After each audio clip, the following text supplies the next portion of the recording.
चलिए आज class 10th के कुछ इम्पोर्टेंट प्रश्न को सॉल्यूशन करते हैं।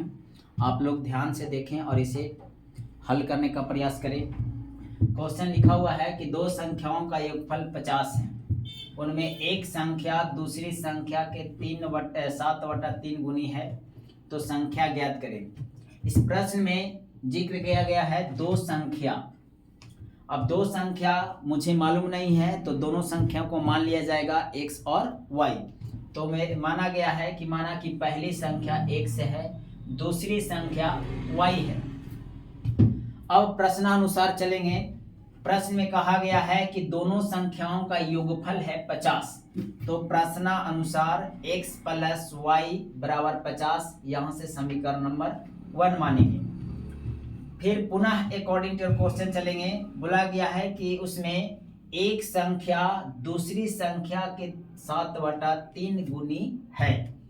इसका मतलब जो दो संख्या माना गया है x और y, तो दोनों संख्या को बराबर करेंगे। उसके बाद बोला गया है कि पहली जो संख्या है दूसरी संख्या के 7/3 गुनी है। तो अगर दूसरी संख्या 7/3 गुनी है, तो बराबर करने के लिए हम पहली संख्या में गुना करेंगे 7/3 से, और इसको इससे गुना करेंगे तो 7x, और इसको क्रॉस मल्टीप्लिकेशन गुना करेंगे तो 3y। यहाँ से समीकरण तैयार करेंगे 2।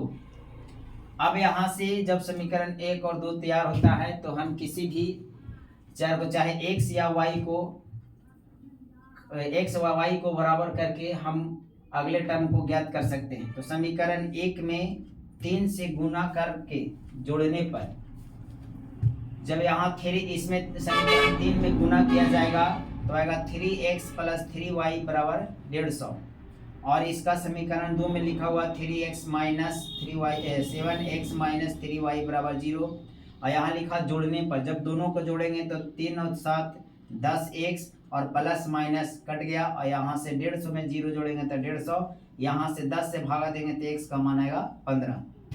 अब x का मान पता चल गया, तो दूसरी संख्या ज्ञात करने के लिए x का मान समीकरण 1 में या समीकरण 2 में रखने पर, तो हम समीकरण 1 में रखते हैं तो x + y = 50 है समीकरण 1 में, जबकि x का मान 15 है, तो y का मान निकालेंगे तो यहाँ से y का मान आएगा 35। तब लिखेंगे अंत में कि अतः पहली संख्या का मान 15 और दूसरी संख्या का मान 35। इस तरह से हम इस तरह के प्रश्न को हल करेंगे। Thank you for